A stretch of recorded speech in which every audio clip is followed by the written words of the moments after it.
sudah menuliskan keyakinan kelas kita. Nah, Ibu akan sebutkan keyakinan kelas kita yang sudah kalian tuliskan. Nanti kita sepakati bersama. Siap? Siap. Oke, yang pertama, menghormati guru. Sepakat? Sepakat. Oke, terus berkata jujur. Sepakat? Ya. Harus sopan pada guru. Sepakat? Sepakat. Tadi ada yang sama Ibu ambil ya. Harus jujur. Ada yang sama lagi. Berbicara jujur. Sama ya. Berbicara dengan berkata sama? Sama. Ibu ambil ya. Ini jujur juga. Berbicara sopan. Sopan ada ya? Dulu berbicara sopan dan jujur beda ya. Terus tepat waktu. Tepat waktu kemana Willy? Datang tepat waktu. Boleh. Menolong sesama teman. Setuju? Setuju. Oke. Bertanggung jawab. Setuju ya. Berbuat jujur. Jujurnya banyak. Membersihkan kelas. Setuju? Setuju. Oke, ini apa? Berbicara sopan. Saling membantu. Setuju? Nah, keren kalian saling membantu. Ini apa? Taruh kembali barang di rak yang oh iya, taruh kembali barang di tempatnya. Setuju ini? Setuju. Oke, kalau kalian contohnya mengambil buku ya, buku apa? Yang di rak. Ketika udah selesai membacanya, senang lagi ke tempat. Oke, bagus. Jujur membantu teman. Setuju? Setuju.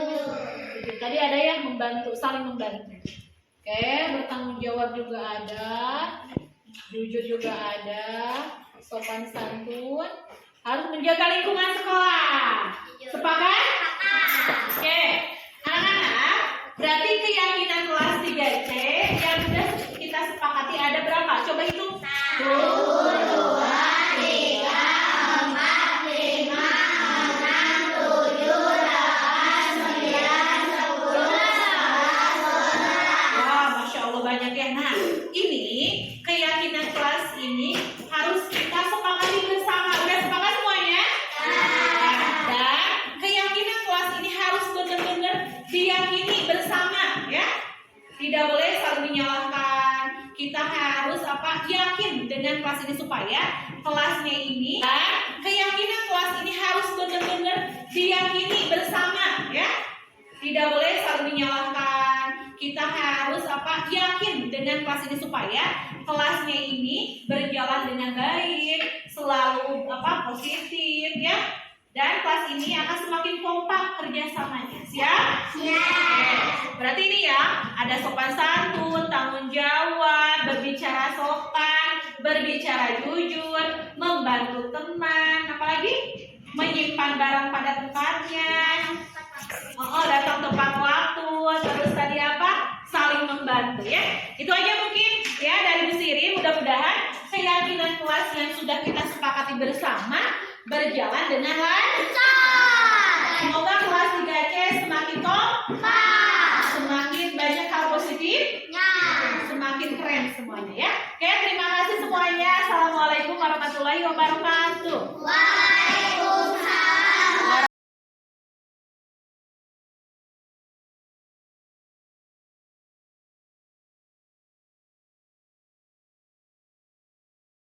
Assalamualaikum warahmatullahi wabarakatuh. Alhamdulillahirobbilalamin. Wassalatu wassalamu ala asyrofil anbiya'i wal mursalin wa ala alihi washabihi ajmain amma ba'du. Pertama-tama puji dan syukur marilah kita panjatkan kehadirat Ilahi Rabbi yang mana alhamdulillah Ibu ya dalam kesempatan kali ini kita semua bisa hadir di tempat yang berbarakah ini. Salawat beserta salam semoga Allah curah limpahkan ke baginda kita yang Habibana wa Nabiyana. Perkenalkan, saya belum kenal. Nama saya Siti Mustika. Alhamdulillah saya sebagai calon guru penggerak angkatan 7 dari Kabupaten Bandung Barat. Alhamdulillah sekarang ngajar di SD Cilame yaitu PABP ngajar pendidikan agama. Nah, dalam kesempatan kali ini insya Allah saya akan nge-share beberapa hal ibu-ibu yaitu tentang budaya positif budaya positif. Ada yang tahu budaya positif itu apa? Kayak dikasih dulu ya yang bisa. Ada yang tahu apa itu budaya positif? Ada yang pernah kenal? Mungkin ada yang pernah apa ya? Mendengar, gitu ya. Nah, mungkin di sini ibu-ibu, bapak-bapak, apa ya? Mohon maaf sebelumnya, bukan saya sok tahu ya, bukan saya sok pintar, bukan saya paling CGP gitu lah di Cilawe, bukan. Tapi di sini kita akan sharing, akan saling apa ya? Saling berkolaborasi untuk menumbuhkan budaya-budaya positif di sekolah kita, ya. Nah, di sini pertama ada tujuan pendidikan menurut Ki Hajar Dewantara. Ada yang tahu ibu bapak slogan dari Ki Hajar Dewantara?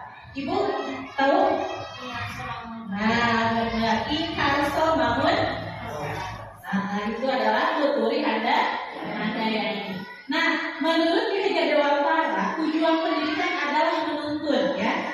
Menuntun, bukan menuntut gitu ya. Ke anak-anak itu bukan mesti kamu harus bisa ini, bisa itu, bukan. Tapi kita harus mendampingi anak-anak, harus menuntun, ya, gitu. Segala kodrat yang ada pada anak, gitu ya, pada mereka, gitu. Bapak hatur nuhun. Segala kodrat yang ada pada anak agar mereka mencapai keselamatan dan kebahagiaan setinggi-tingginya, baik sebagai manusia maupun sebagai anggota masyarakat. Nah, menurut Ki Hajar Dewantara juga, ibu, bapak-bapak ya, bahwa pendidikan itu hendaknya sesuai dengan kodrat. Ada kodratnya ada dua, yaitu kodrat zaman dan kodrat alam dan kodrat zaman. Kita tidak bisa disamakan ibu bapak ya, tentang belajar jika zaman dulu dengan zaman sekarang itu sangat beda. Cara belajar ibu bapak guru dengan ibu bapak guru yang sekarang itu sangat beda ya. Kita harus membedakan mana nih anak potensinya. Jadi semua anak itu beda-beda karakternya. Anak-anak itu beda-beda. Oke, selamat datang ya Bapak. Di sini ada modul budaya positif ya Ibu Bapak. Perubahan paradigma belajar disiplin positif, motivasi diri manusia, kebutuhan manusia. Nah, di sini saya akan menjelaskan beberapa hal. Yang pertama ada perubahan paradigma belajar, yaitu budaya disiplin positif, motivasi diri manusia, kebutuhan manusia, posisi kelompok restitusi, keyakinan kelas dan segitiga restitusi. Insya Allah ini akan kita bahas satu persatu ya. Mungkin nanti ada ibu bapak yang sudah mengenal apa itu disiplin positif, boleh kita sharing bareng-bareng ya. Terus ada yang tahu keyakinan kelas itu seperti apa, boleh nanti kita bareng-bareng ya. Selanjutnya Pak Dadan.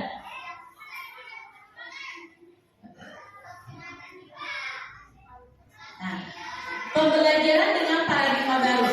Sebenarnya ibu bapak-bapak, pembelajaran dengan paradigma baru itu mirip dengan ini ya, yang sekarang dibuat-buatkan ibu. Tapi itu kan yang merdeka deh, lupa lagi. Kurikulum merdeka ya. Atau profil pelajar Pancasila ya. Di sini profil Pancasila itu ada berapa? 1, 2, 3, 4, 5, 6. Gitu ya, ada mandiri, ketuhanan yang maha esa, bertanggung jawab, gotong royong dan yang lainnya, gitu ya. Terus pembelajaran dengan paradigma baru dirancang berdasarkan prinsip yang terdiferensiasi sehingga setiap siswa belajar sesuai dengan kebutuhannya, gitu ya. Kita tidak bisa memaksakan anak harus jago matematika. Kita juga tidak boleh memaksakan anak harus jago renang, contohnya ya. Kita juga tidak bisa memaksakan anak harus jago nyanyi, gitu ya. Nah, di sini anak itu tahapan perkembangannya itu sangat berbeda-beda ya, berbeda-beda. Terus sesuai dengan profil pelajar Pancasila seperti itu. Nah mungkin ibu bapak juga sudah tahu ya profil Pancasila itu seperti apa. Nah, disiplin positif. Ada yang tahu ibu bapak? Disiplin positif itu apa aja sih Bu? Belum? Ada yang tahu? Bu Mei, Bu Arwi? Belum. Kita bareng-bareng ya. Apa itu disiplin positif? Apa itu artinya disiplin? Ya. Disiplin itu apa sih? Disiplin itu setiap hari kita mengiang-ngiang kita lihat disiplin. Nah, dalam budaya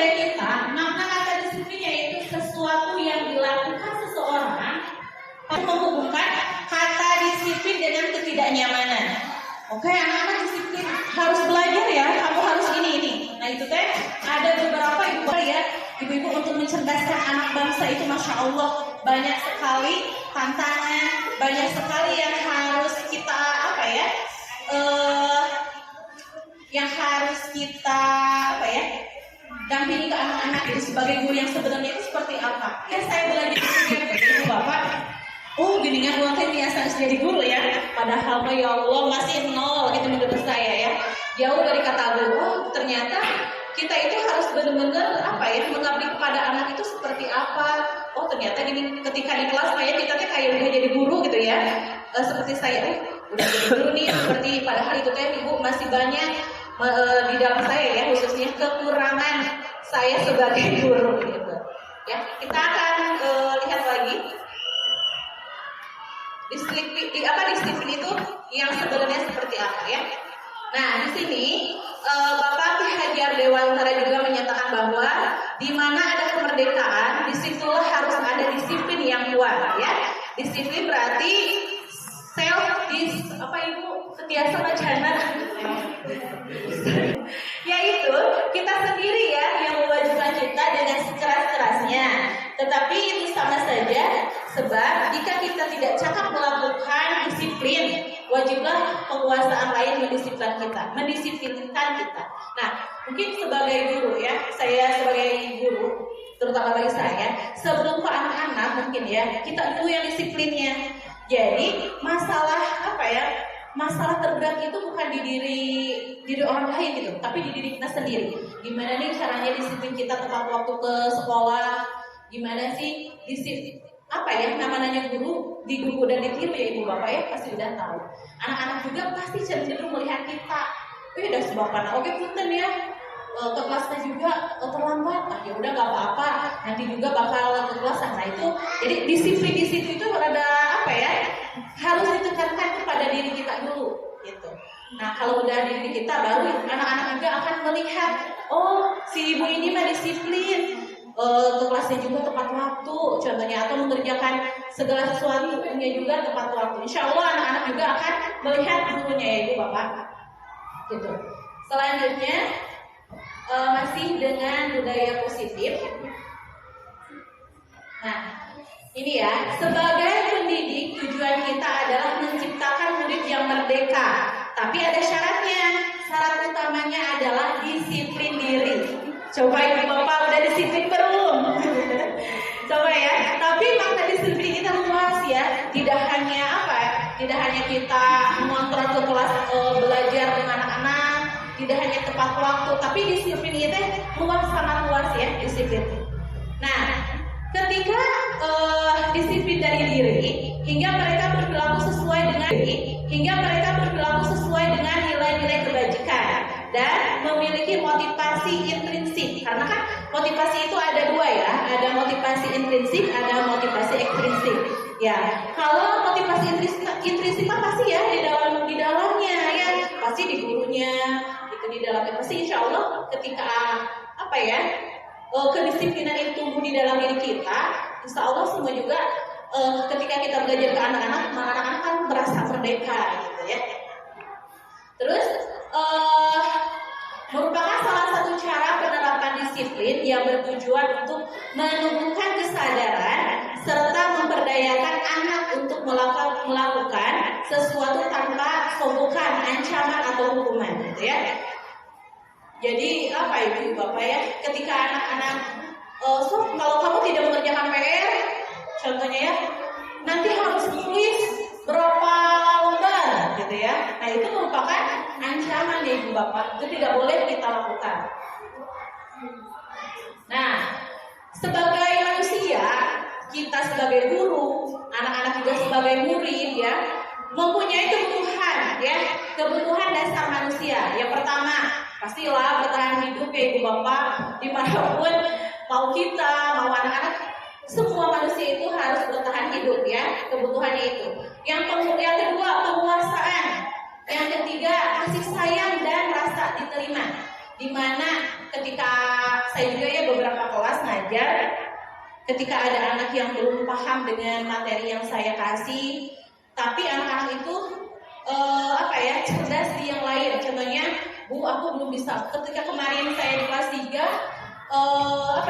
presentasi ya, membacakan yang didiskusikan,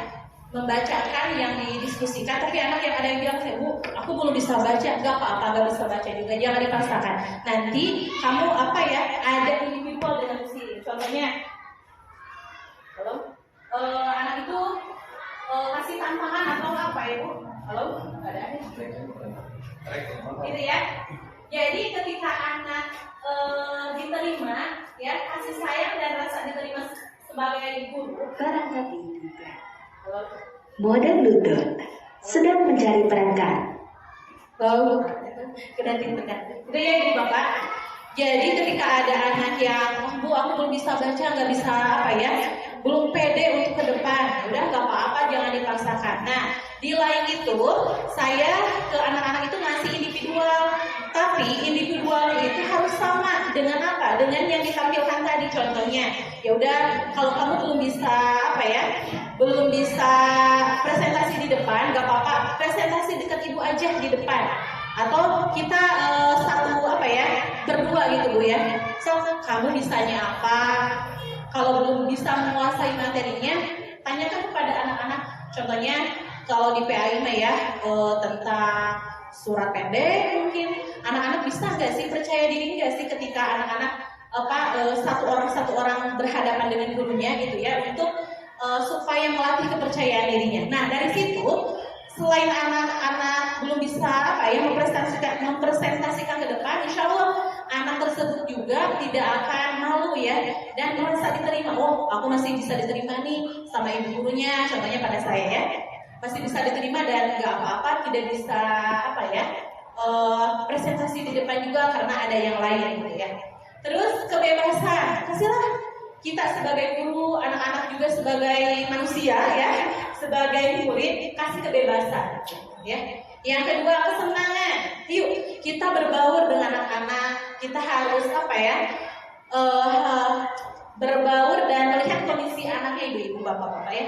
Oh, kalau anak lagi sedih, berarti kita harus ngapain nih? Tanya dong anaknya, kenapa kamu sedih? Ada apa ini? Tanya dong anaknya, kenapa kamu sedih? Ada apa di rumah? Kan kita nggak tahu ya, mesti anak-anak bad mood, datang ke sekolah baut atau ke rumah ya, kita tahu kita tanya ke anaknya, kenapa sih dia Asep contohnya cemberut atau ada apa gitu ya, di rumahnya ada masalah atau apa. Nah, dengan itu ibu bapak anak itu merasa diterima sama gurunya, merasa ada perhatian gitu ya, ada perhatian khusus gitu mungkin ya. Tidak hanya anak, kita juga sebagai guru, ini adalah kebutuhan dasar manusia seperti itu ya. Ada bertahan hidup, penguasaan, kasih sayang, rasa diterima. Nah, di rasa diterima ini ibu bapak sangat berpengaruh banget gitu ya, ketika ada anak yang merasa diterima nih di kelas, merasa diterima sama guru, sama anak-anak yang lain. Soalnya saya kalau ketemu ya di kelas 3 juga, karena saya ngambil sampelnya di kelas 3, ada beberapa anak, nggak ada berapa anak sih, ada 2 anak atau 3 anak gitu ya, merasa, Bu, aku nggak bisa baca, belum bisa baca, Bu, aku belum bisa nulis. Bahkan ada ya Bu Bapak di kelas 2 juga, ketika pelajaran saya nggak nulis sama sekali karena nggak bisa gitu ya, karena belum bisa, bukan nggak bisa, belum selesai gitu nulisnya, nggak apa-apa. Nah, berarti apa yang harus saya lakukan terhadap anak tersebut gitu ya. Yang penting mereka itu bisa diterima lah Ibu Bapak, seperti anak-anak yang lainnya gitu. Selanjutnya Pak. Nah, di sini ada motivasi perilaku manusia. Selain ada ada budaya positif, di sini juga ada motivasi Ibu Bapak ya. Nah, motivasi adalah merupakan dorongan yang timbul pada diri seseorang secara sadar atau tidak sadar untuk melakukan sesuatu tindakan dengan tujuan tertentu ya. Nah, di sini ada menghindari ketidaknyamanan dan hukuman murid melakukan disiplin ya. Melakukan disiplin diri karena takut hukum, ini adalah tingkatan terendah dan motivasi perilaku manusia. Nah, di sini ketika menghindari suatu hukuman ya, anak-anak mungkin di Ibu Bapak juga kalau ada yang kesiangan, suka ada yang kesiangan Ibu? Ada, suka menghindari anak-anak kalau siangan, atau tidak ada yang mengerjakan PR gitu ya. Ada. Nah mungkin gimana caranya anak-anak itu menutupi diri supaya tidak kelihatan terlambat, supaya tidak kelihatan nggak bisa ada gengsi sama orang, sama teman-teman yang lainnya. Terus yang kedua, untuk mendapatkan imbalan atau penghargaan dari orang lain, ya ada itu juga. Murid melakukan disiplin diri karena ia menginginkan imbalan. Aku mau mengerjakan matematika biar dikasih nilainya 100 sama Bu Angga contohnya ya. Nah itu adalah imbalan gitu ya. Tapi belum sadar dan motivasi dari dirinya itu belum tumbuh gitu ya. Karena mengumpulkan kewajiban lah, pokoknya mah aku kudu nilainya 100. Pokoknya mah aku kudu selesai nih nulisnya kudu sirin, pokoknya mah nilainya A. Nah itu tuh sebenarnya mah apa ya? Menginginkan imbalan ibu bapak ya, belum karena kesadaran dirinya. Oh aku belajar ini untuk bisa, jadi belum kita itu tugas sebagai guru, terutama saya mungkin ya.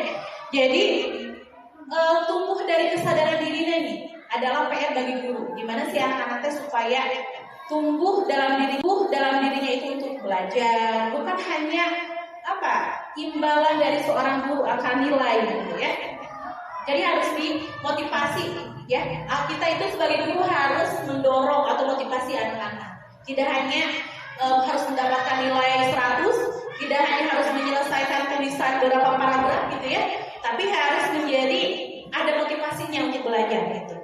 Selanjutnya, untuk menjadi orang yang mereka inginkan dan menghargai diri sendiri ya, dengan nilai-nilai yang mereka percaya. Murid melakukan disiplin diri karena sadar dan nilai kebaikan ini adalah motivasinya yang akan membuat seseorang memiliki disiplin positif. Nah, mungkin di sini ya Ibu Bapak ya, yang nomor 3 itu, di sini anak-anak kalau sudah tahu disiplin, sudah tahu motivasinya apa nih aku belajar, tujuannya belajar apa, motivasinya aku ke sekolah itu apa, ya. Di sini akan tumbuh kebajikan, akan tumbuh motivasi, dan nantinya itu ketika anak sudah terbiasa disiplin, sudah ada motivasi dorongan dari guru, dari orang tua juga, di sini akan gampang ya untuk mendapatkan disiplin positifnya gitu. Ya. Jadi tugas guru itu sebenarnya mah berat ya Ibu Bapak. Tidak hanya kita transfer ilmu aja ke anak-anak, tidak hanya kita mengajarkan ABCD, tidak hanya kita mengajarkan 1+1=2 gitu ya, tapi kita juga sebagai guru harus mengajarkan kebiasaan, motivasi, terus harus mengajarkan juga karakter anak gitu ya, karena kan setiap anak itu beda-beda karakternya, setiap anak itu beda-beda kecerdasannya. Kita tidak bisa membandingkan antara anak A dengan B, kecerdasan anak A dengan anak B ya, pasti sangat berbeda. Selanjutnya ada konsep disiplin dengan identitas gagal. Ada yang tahu Ibu yang gagal? Katanya ada nih, disiplin dengan identitas gagal. Ini semua bukan saya yang ngarang Ibu, tapi ini dari CGP-nya gitu. Yang pertama ada menyakitkan, tidak nyaman, murid takut, sirin masiun contohnya ya. Harus baca surat Al-A'la contohnya ya, takut. Ada pada depan sansan oke ke kelas besiu budak ya. Ada rasa ketakutan, ada rasa tidak nyaman, ada setiap anak pasti akan punya rasa gitu ya. Menyakitkan juga ada, memaksa juga ada. Murid menyembunyikan kesalahan seperti tadi ya. Mungkin Ibu Bapak pernah di kelasnya juga menemukan anak-anak ada yang bermasalah dengan temannya, mungkin ya Ibu ya, dengan keluarga, mungkin dengan kita juga kan ya tumbuhnya anak itu kan dari rumah juga ya, dari keluarga juga. Selanjutnya murid menjadi rendah hati. Nah, di sini juga ada yang tidak efektifnya Ibu, merusak hubungan, mematikan kreativitas, menghukum dengan sistem ranking. Nah, Ibu Bapak, ini ya ranking yang biasa kita lakukan. Nah, ini tuh tidak boleh sebenarnya, ya, tidak boleh ada ranking. Karena ranking itu adalah capaian yang kamu 1, kedua, ketiga, yang terakhir contohnya ada kan ya kayak gitu. Nah kalau bisa mungkinnya kalau di Cilangan udah ini ya Pak, udah tidak menggunakan ranking ya. Alhamdulillah, berarti udah bagus ya Cilangan. Nah ranking ini bisa mempengaruhi Bu Bapak, mempengaruhi semua anak.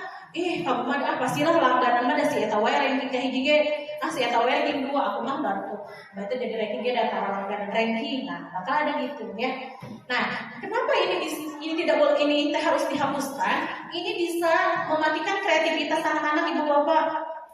Da si itu wae langganan ranking oke, contohnya ya. Soalnya dulu pernah ya pas zaman saya SD ada teman yang suka ranking 1, ranking 2. Ketika dia tidak jadi ranking, kumama nanti disusulan. Nah, kamu teh kemarin jadi ranking kedua, ada yang tidak jadi ranking. Nah, jadi menurut orang tua kita zaman dulu mah ranking itu adalah capaian yang paling tinggi gitu ya. Capaian yang paling tinggi bahwa anak yang punya ranking itu adalah anak yang the best gitu di kelasnya teh ya. Padahal mah kan beda ya Bapak ya. Sekarang kan kita udah bisa beda zaman kan ya. Tadi kata Ki Haji Dewantara juga beda kodrat alam dan kodrat zaman ya. Alamnya beda. Zamannya juga beda. Zaman dulu dengan zaman sekarang. Nah, ranking itu bisa memutuskan kreativitas anak gitu ya. Jadi alhamdulillah kalau di Cilamaya yang sudah tidak ada ranking berarti Cilamaya udah hebat ya. Jadi kita juga tidak bisa memaksakan semua anak Tuhan tidak memaksakan sih anak harus di ranking gitu, karena setiap anak juga pasti berbeda kecerdasannya. Yang selanjutnya adalah merampas hak dan menghargai diri ya, pasti ini ya. Semuanya ada yang identitas gagalnya gitu. Pada selanjutnya. Nah, tadi kan Pak, punten ada hukuman yang atas itu nggak ke ini. Nah ini Bu, judulnya itu ada hukuman, ada penghargaan gitu.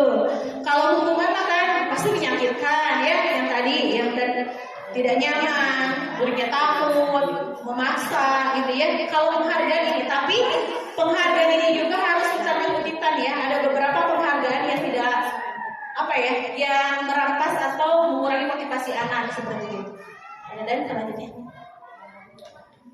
Nah, di sini konsep disiplin dengan identitas sukses. Kalau tadi mah kan identitas yang gagal ya, bukan gagal lah hidup ya, belum berhasil gitu. Kalau gagal mah berarti gagal, kalau belum berhasil mah belum waktunya untuk berhasil, gitu ya. Sekarang ada konsep disiplin dengan identitas sukses. Nih Ibu Bapak pernah kasih konsekuensi ke anak-anak? Pernah? Konsekuensi, kamu nih kalau tidak mengerjakan tugas, konsekuensinya apa? Atau kamu tidak sasapu, konsekuensinya apa ya? Gitu. Pernah ya Bu ya? Pasti ada setiap kelas juga. Nah, ada konsekuensi, ada restitusi. Apa sih bedanya antara konsekuensi dengan restitusi? Kalau konsekuensi itu adalah penguatan jangka pendek, ya. Ya udah, kalau kamu udah beres, berarti konsekuensinya nulis 5 paragraf, udah selesai.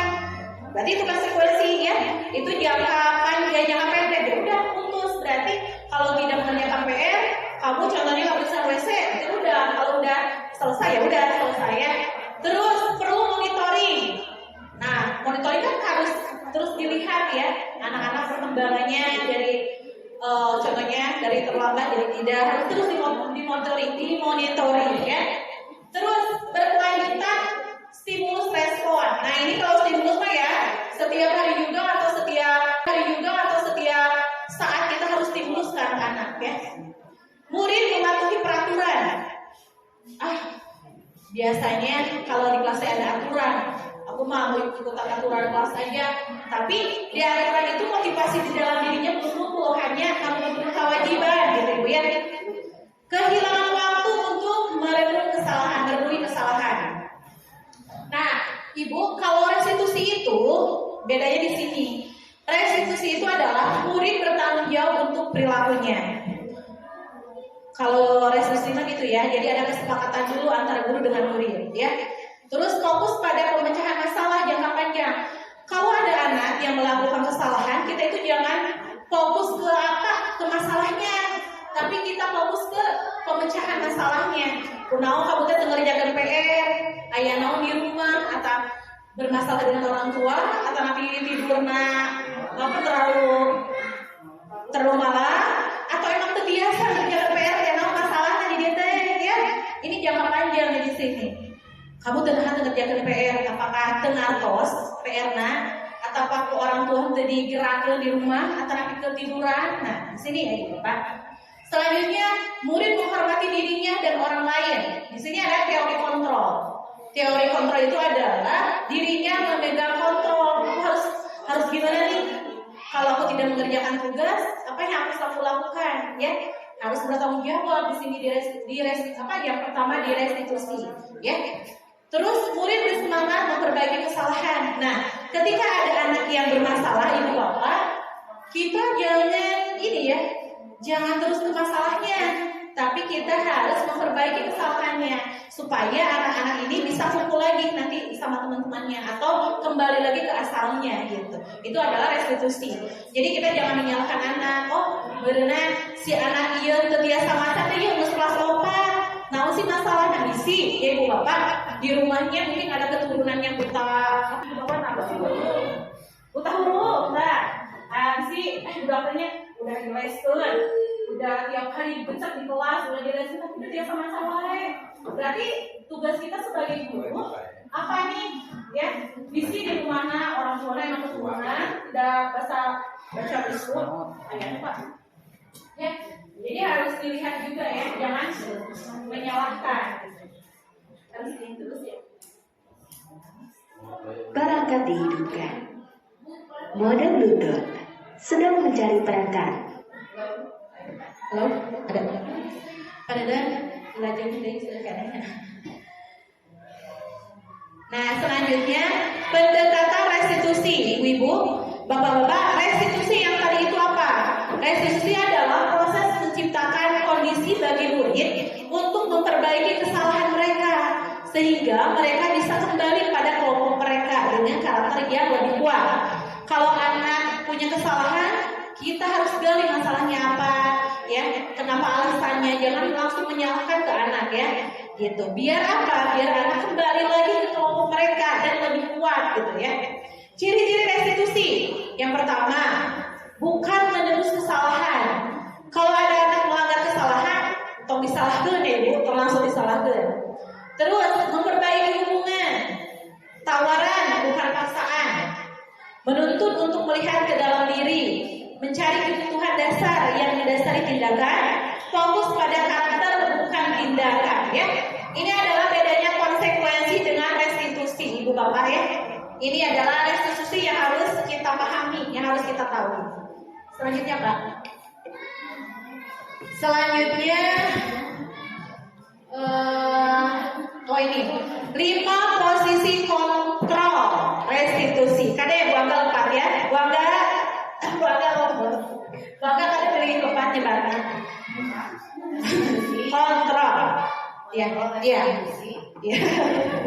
Yang pertama ada 5 Ibu posisi kontrol. Jadi restitusi. Yang pertama ada penghukum, kedua membuat berasa bersalah, ketiga teman, pemantau aja. Nah, yang menjadi 5 posisi kontrol restitusi itu adalah guru. Coba Ibu Bapak di 5 ini apa? Mana yang pernah Ibu lakukan atau Bapak lakukan? Apakah jadi teman ke anak-anak teh? Jadi manajer? Apa yang sering? Apa coba? Bulan apa? Jadi teman, boleh. Penghukum, pernah jadi penghukum? Pernah ya? Pernah sih, apa ini pernah? Pernah ya? Pernah? Iya, pasti ya. Kita teh, udah kamu masalah berarti gitu ya. Nah, penghukum itu sebenarnya ya, hampir semua guru mungkin pernah ya penghukum ke anak-anak. Tapi ketika udah belajar tahu ya Ibu, penghukum itu tidak boleh ke anak-anak ya. Tapi orang tuh sok hilang kadang-kadang banyak, jadi metereh lah gitu ya, jadi penghukum. Nah sekarang mungkin dikurangi ya. Terus membuat merasa bersalah. Jadi ke anak-anak tuh disalahkan. Ya udah kamu mau kesiangan ya, dah kamu mah tiap hari kesiangan gitu ya.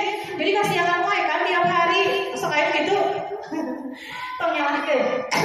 Dan saya tahu enggak ada kesiangan, kesiangan tiap hari ya. Nah, ini tidak boleh membuat anak merasa bersalah terus gitu ya, kasihan. Selanjutnya jadi teman. Nah, ini jadi teman ya. Pasti semuanya juga pernah jadi teman. Jadi teman curhat, Ibu Bapak ya, apalagi kelas 6 ya Bu Ima. Curhat kemana? Bu Kiki ya, curhat kelas 6. Pemantau. Apa itu pemantau? Pemantau dari kejauhan. Ya udah sok, kamu lepas beres, udah beres simpen, katanya gitu. Kalau kamu lepas beres tugasnya udah simpen dengan ibu. Jadi pemantau mah jadi mantau gitu ya. Manajer. Nah kalau manajer di sini tadi yang dilakukan itu adalah seperti restitusi. Kita kalau ada anak punya kesalahan, kita harus tahu dulu salahnya di mana, apa alasannya, ya. Jadi manajer itu kan kita sebagai guru, sebagai manajer kelas, ya. Jadi kita harus tahu kontrol tentang manajer kelas ini. Kenapa kenapa kamu berdua salah? Baik dia buat kamu, baik dia buat teman-teman, baik dia untuk lingkungan sekolah. Nah, di sini kita tanyakan ke anak-anaknya di manajernya. Nah, setelah dari manajer ini, pasti anak-anak sudah kuat tentang pemahamannya. Insya Allah anak-anak jadi lebih kuat dan lebih tahu gitu ya. Biar anak-anak tidak dijudge gitu ibu ya. Selanjutnya Pak. Itu ya, ada 5 posisi kontrol bagi kita. Sebagaimana ini adalah salah satu contohnya Ibu. Saya ngambil sampel di kelas 3. Di sini contohnya adalah siswa terlambat datang ke sekolah. Gak ada speaker-nya Pak. Gak ada suara. Ya. Bisa main dulu.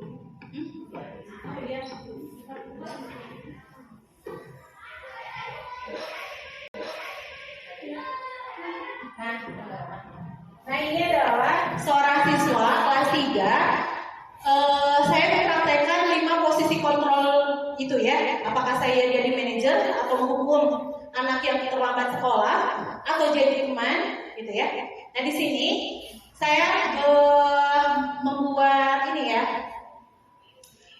drama lah ya dengan Reno kelas 3C.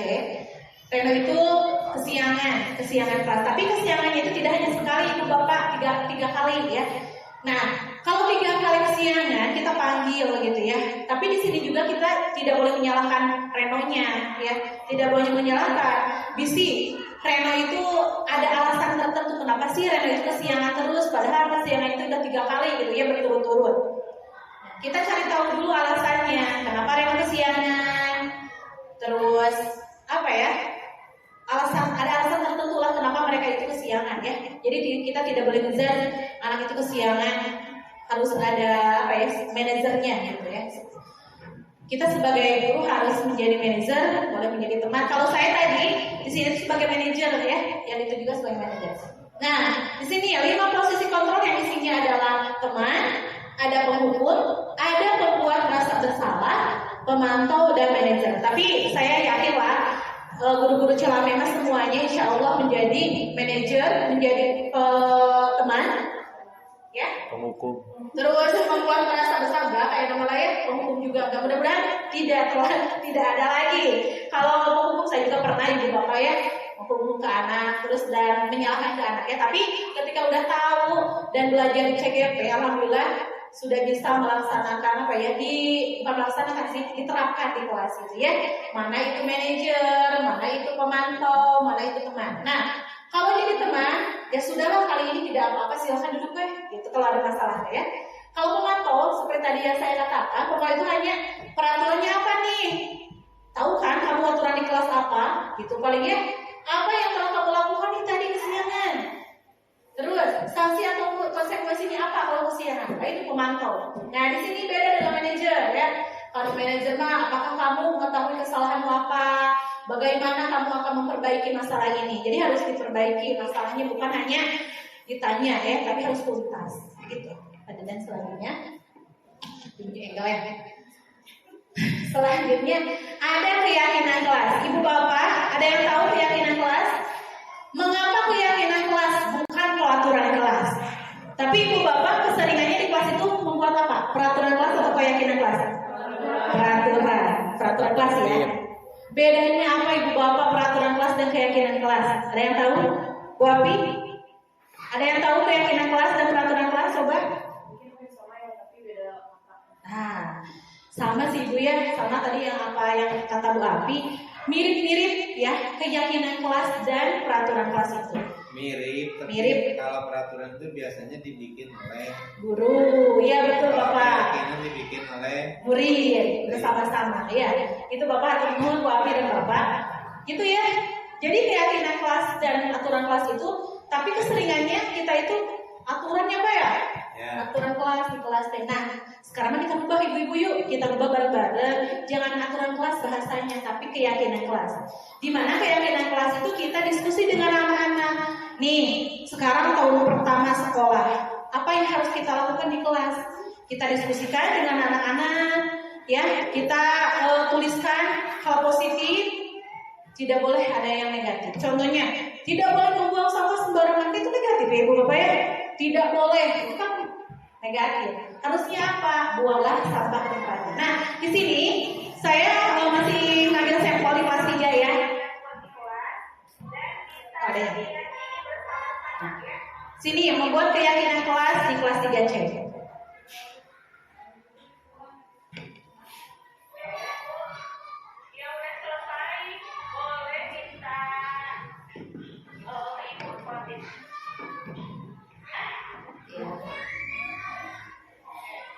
Nah, boleh di pause Pak.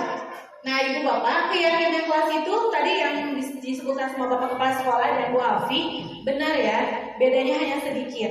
Kalau aturan kelas itu kita dibuatnya hanya guru biasanya ya, anak-anak itu harus ngikutin apa kata guru. Pokoknya namanya aturan kelas seperti ini, pokoknya bapakku ya aturan kelas itu ya, harus ikutin. Dan kata-kata aturan kelas itu kadang-kadang ada yang negatifnya ya. Contohnya, tidak boleh menyontek. Tidak boleh kan itu negatif ya. Harusnya apa Pak Ilham? Tahu nggak? Tidak boleh nyontek kan itu kata negatif ya. Kalau lebih baik kerja sama. boleh. Sama lagi. Nyontek mah lebih ke mau, ayo kerja sama mah lebih ke diskusi kan gitu Bu. Boleh. Ubar tuh. Apalagi Bapak, selain tidak boleh menyontek, tidak boleh membuang sampah sembarangan. Tidak boleh nengok kiri kanan. Nah, itu negatif ya. Apa Buki? Percayalah pada jawaban sendiri. Nah, percaya diri benar. Rehan boleh diselat ke sana ya. Oh, iya. Nah, gitu Ibu Bapak ya. Tadi kata Ibu Afi, Bu Mei, ya. Kata Bu Ilham juga tadi teh ya. Harus negatifnya itu harus dihilangkan gitu ya Bu ya. Tadi tidak boleh menyontek, nggak boleh ya. Apa tuh tidak boleh menyontek? Jujur, gitu. Harus jujur. Jujur itu kan luas ya maknanya. Jujur pada diri sendiri, jujur pada orang lain, jujur pada guru. Berarti itu tidak boleh menyontek, itu nama tidak boleh menyontek. Tetapi bahasanya dilembeskan, bahasanya dipositifkan, gitu ya. Terus harus bertanggung jawab, gitu ya. Nah di sini pada dan masih yang itu ya, masih yang. Nah di sini saya melakukan keyakinan kelas di kelas 3. Di sini anak-anak dikasih satu lembar kertas. Anak-anak boleh menuliskan apa aja keyakinan kelas yang harus diyakini bersama bareng-bareng semuanya ya.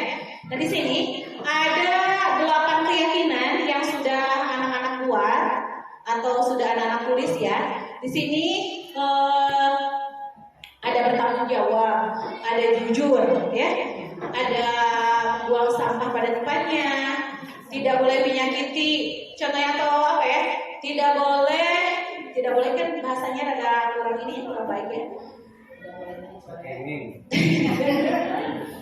Tidak boleh merugikan diri sendiri, lingkungan orang lain, itu bisa termasuk juga ya ke dalam kesepakatan kelas. Nah, kesepakatan kelas itu Ibu Bapak, anak dan guru semuanya ikut bersama membuat. Tidak hanya guru aja yang membuat. Kalau hanya guru aja buat, itu udah baku ya zaman dulu kita zaman dulu ya. Sekarang kita bikin keyakinan kelas. Jadi ketika udah dibentuk keyakinan kelas itu, kita harus sama-sama meyakini dan harus sepakat semuanya. Kalau udah meyakini, oh berarti aku harus jujur. Berarti di dalam diri anak juga kita tumbuhkan rasa disiplin, rasa diyakini ya. Jadi si tulisan itu harus diyakini bersama-sama. Gitu ya Bu ya. Itu adalah perbedaan keyakinan kelas dan apa? Peraturan kelas dan keyakinan kelas. Gitu ya. Selanjutnya Pak. Sini ya, saya ambil sampel di kelas 3. Nah, selanjutnya bentuk keyakinan kelas. Nah ini ada 6 bentuk ya. Keyakinan kelas bersifat abstrak daripada peraturan yang lebih rinci dan konkret. Ya. Kedua, keyakinan kelas hendaknya tidak terlalu banyak. Jadi sedikit aja, sedikit juga asal paten gitu Ibu Bapak ya. Sedikit juga asal anak-anak tahu, sedikit juga asal anak-anak paham, gitu ya. Yang banyak peraturan kelas tapi sadayana anak-anak tuh paham, pelanggaran contohnya ya. Bagaimana kita sedikit tapi keyakinan itu sudah ditumbuhkan ke anak sudah bertanggung jawab dan sudah sepakat semuanya, insya Allah akan berjalan dengan baik ya. Selanjutnya, keyakinan kelas sesuatu yang dapat diterapkan di lingkungan tersebut. Selain di sekolah, keyakinan di dalam diri anak, insya Allah Ibu Bapak akan tumbuh, akan terus dibawa sama anak-anak ya. Ketika anak-anak sudah tahu disiplin positif itu seperti apa, insya Allah di lingkungan masyarakat juga akan positif. Selanjutnya, keyakinan kelas senantiasa dibuat dalam bentuk positif yang saya tadi katakan ya. Selanjutnya, semua warga kelas hendaknya berkontribusi dalam membuat keyakinan kelas lewat kegiatan curhat pendapat atau diskusi tentang pendapat mereka. Bersedia meninjau kembali keyakinan kelas dari waktu ke waktu, ya. Selanjutnya Pak. Nah, proses atau prosedurnya tadi ya, anak-anak dipersilakan membuat peraturan yang disepakati bersama atau keyakinan kelas bersama. Kedua, mencatat semua masukan-masukan. Kalau ada masukannya contohnya jujurnya itu ada 5 orang, ada jujur diterapkan di payung, kita ambil aja 1 karena sama ya. Yang selanjutnya susun keyakinan kelas itu sesuai dengan pembentukan keyakinan kelas ya. Ganti kata negatif dengan positif ya. Selanjutnya, setelah keyakinan kelas itu dibuat, maka semua warga sekolah meninjau ya dan menyetujuinya. Selanjutnya, keyakinan kelas atau sekolah ditempel di dinding ya. Dan jamu dari gitu ya. Di sini ya, apalagi kelas 1 ya. Simpan di sini contohnya. Supaya apa? Supaya anak-anak suka melihat, anak-anak suka tahu keyakinan kelas yang sudah disepakati bersama ya. Selanjutnya, restitusi, segitiga restitusi. Ada yang pernah tahu Ibu? Segitiga restitusi itu apa? Belum, Bu. Belum. Nah, di sini ada 3 ya. Ada segitiga restitusi itu ada menstabilkan identitas. Semua akan melakukan hal yang terbaik yang bisa kita lakukan. Yang kedua, validasi tindakan yang salah. Semua perilaku memiliki alasan. Tadi yang saya buat videonya bersama Ananda Reno. Di situ saya praktek segitiga restitusi ya, menstabilkan identitas, menanyakan ke Reno, kenapa kesiangan, apa alasannya Reno kesiangan, gitu ya. Terus perangkat dihidupkan. Ya. Modern Luther sedang mencari perangkat. Halo, masih ada. Gitu ya. Tadi restitusi itu udah saya praktekkan bersama Ananda Reno. Yang pertama saya tanya ke Reno, kenapa kesiangan? Udah berapa kali nih Reno kesiangan? Udah 3 kali Bu. Ya, kita harus tahu dulu identitasnya seperti apa. Yang kedua, validasi tindakan yang salah. Semua perilaku yang memiliki alasannya. Reno itu tidak akan melakukan hal yang diulang-ulang yang tidak baik kalau tidak ada alasannya. Kita tanya alasannya, ya. Reno tidak kesiangan terus ya Bu, karena contohnya membantu mama di rumah, membantu masak, contohnya sampai mempersiapkan dagang, contohnya sampai larut malam, itu kan alasan. Kita tidak tahu alasannya ya. Pokoknya nama anak yang kesiangan, pokoknya nama negatif pun. Kalau belum tahu alasannya, ya. Terus kenapa Reno itu kesiangan?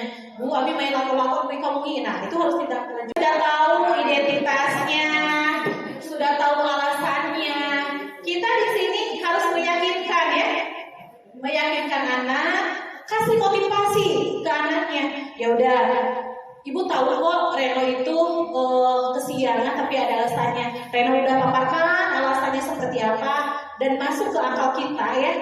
Insya Allah kita kasih motivasi ke Anandanya gitu ya. Nanti ketika kita sudah tahu alasannya, insya Allah anak tersebut akan kembali lagi semangat. Anak tersebut juga akan kembali lagi ke apa ya, ke kelompoknya gitu Pak, akan lebih kuat lagi gitu ya. Selanjutnya Pak, dikit lagi Bu, karena biaya. Nah, ini di ongkos. Udah Ibu Bapak ya, itu aja. Nah, kita simpulkan bahwa di sini ada foto Pak Ilham. Alhamdulillah. Ada foto Ibu Bapak Tinggal semuanya.